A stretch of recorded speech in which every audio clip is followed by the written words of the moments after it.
जय जय शङ्कर हर हर शङ्कर जय जय शङ्कर हर हर शङ्कर जय जय शङ्कर हर हर शङ्कर जय जय शङ्कर हर ஸ்ரீ சங்கர சரிதம் தெய்வத்தின் குரல் 5ஆம் பாகம்.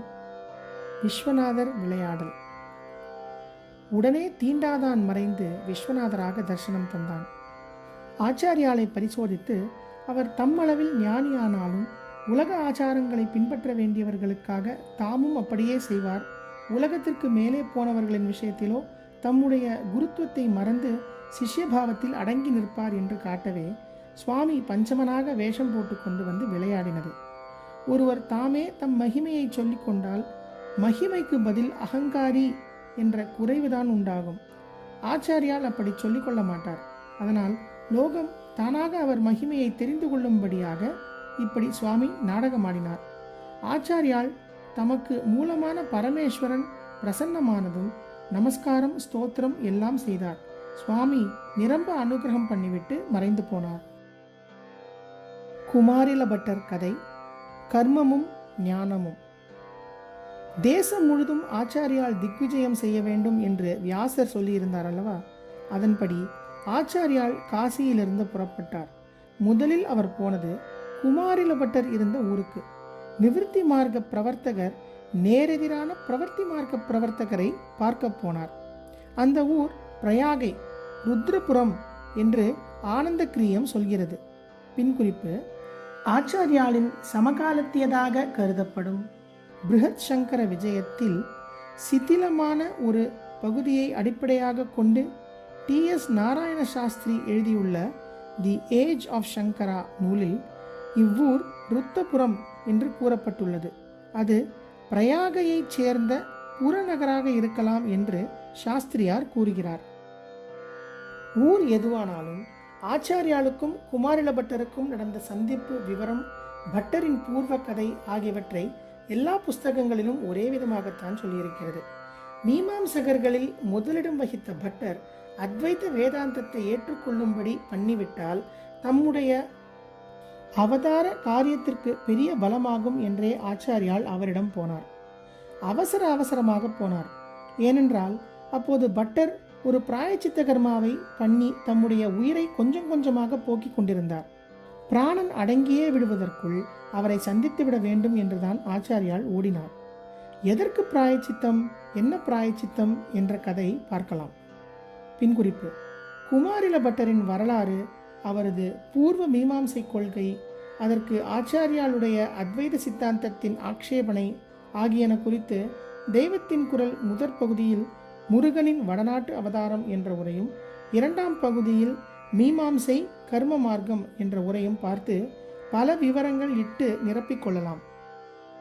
குமாரசுவாமியின் அவதாரம்தான் குமாரில பட்டர் என்று ஞாபகம் இருக்கலாம்.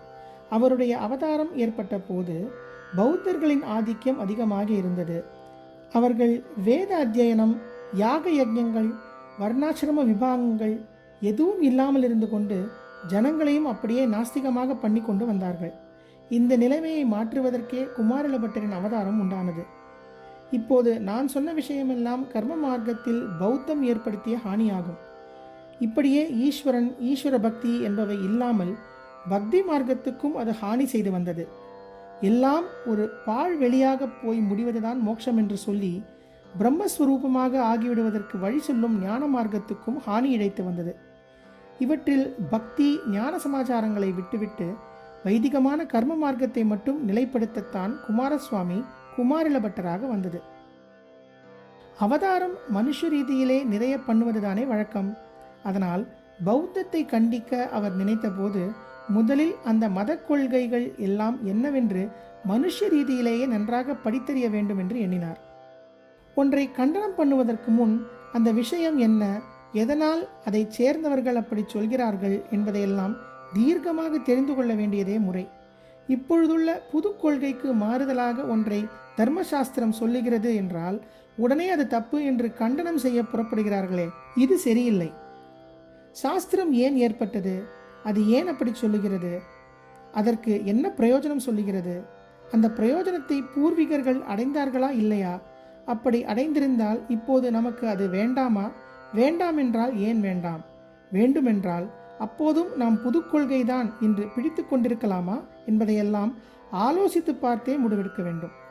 ஆனால் இந்த காலத்தில் உங்கள் சாஸ்திரம் சுத்த நான்சென்ஸ், அதில் ஆராய்ந்து பார்க்க ஒன்றுமில்லை, எங்கள் கொள்கைதான் கொள்கை என்று ஒரேடியாக தள்ளிவிடுகிறார்கள்.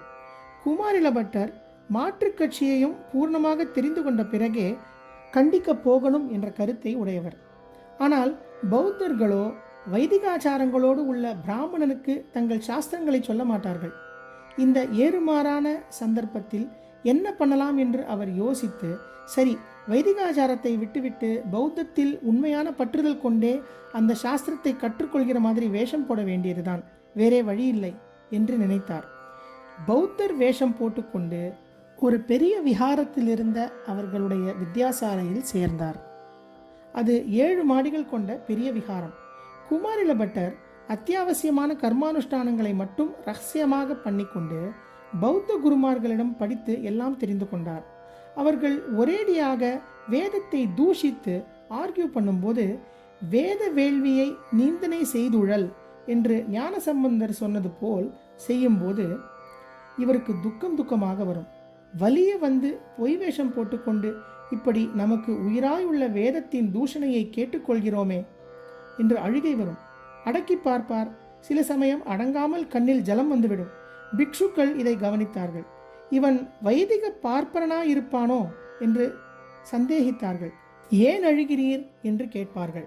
இவர், ஆஹா, எத்தனை புத்திசாலித்தனமான கண்டனம் பண்ணியிருக்கிறது, அதுதான் ஆனந்த பாஷ்பம் வருகிறது என்று சமாளிப்பார். எத்தனை நாள் ஒழிக்க முடியும்? அவர்கள் இவருடைய நடவடிக்கைகளை கூர்மையாக கண்காணித்து உண்மையை தெரிந்து கொண்டு விட்டார்கள். கெடுத்தானே பார்ப்பான், இவனை விரட்டிவிட வேண்டியதுதான். எங்கே விரட்டுவது? இவன் கொஞ்சமாக தெரிந்து கொண்டிருந்தால் இந்த விகாரத்திலிருந்து வெளி உலகத்துக்கு விரட்டிவிட்டால் போதும். இவனோ பூர்ணமாக தெரிந்து கொண்டு விட்டான். அதனால் வெளியுலகத்துக்கு போய் பூர்ணமாக கண்டன பிரச்சாரம் பண்ண ஆரம்பிப்பான். ஆகையால் இவனை உலகத்தை விட்டே விரட்ட வேண்டும் என்று தீர்மானித்தார்கள். அஹிம்சா பரமோ தர்மக என்று உபதேசித்தவர்கள். உப்பரிகையிலிருந்து வேடிக்கை பார்க்கலாம் என்று சொல்லி ஹித வஞ்சனையாக அவரை 7வது மாடிக்கு கூட்டிக் கொண்டு போய் அங்கே இருந்து கீழே தள்ளிவிட்டார்கள். அவர் கீழே விழுந்தார். அந்த ஆபத்திலும் வேதம் கை கொடுக்கும் என்ற நம்பிக்கையோடு, வேதம் பிரமாணமாக இருந்தால் எனக்கு எந்த ஹானியும் ஏற்படாமல் உயிருடன் இருப்பேனாக என்று சபதம் பண்ணிக்கொண்டே விழுந்தார். பதன் பதன் சௌத தலான்யரோருகம் யதி பிரமாணம் ஸ்ருதயோ பவந்தி ஜீவேயம் அஸ்மின் பதிதஸ் சமஸ்தலே மஜ்ஜீவனேன ஸ்ருதி மானதா கதிஹி. வியாசாச்சரிய சங்கர விஜயம் வெர்ஷன் 29. அத்தனை நம்பிக்கையோடு அவர் விழுந்ததற்கேற்ப அவருக்கு பிராணஹானி ஏற்படவில்லை. எலும்பு கிளும்பு முறியக்கூட இல்லை. கண்ணில் மட்டும் ஒரு கல் குத்திவிட்டது. இது கூட எப்படி நேரலாம்? வேதத்தின் சக்திக்கு இந்த அளவு கூட ஒரு ஊனம் ஏற்படலாமா என்றே அவர் கோபித்துக் கொண்டாராம். அப்போது ஒரு அசரீரி வாக்கு உண்டாயிற்று. வேதம் பிரமாணமாக இருந்தால் யதி பிரமாணம் என்றீரே.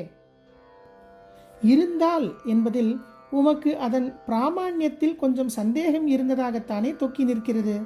அதனால்தான் இந்த சின்ன ஊனம் என்று அது சொல்லிற்று. குமாரில பட்டர் கதை கர்மமும் ஞானமும் நாளை தொடரும். ஜெய ஜெய சங்கர, ஹர ஹர சங்கர. ஜெய ஜெய சங்கர, ஹர ஹர சங்கர. ஜெய ஜெய சங்கர, ஹர ஹர சங்கர. ஜெய ஜெய சங்கர, ஹர ஹர சங்கர. ஜெய ஜெய சங்கர.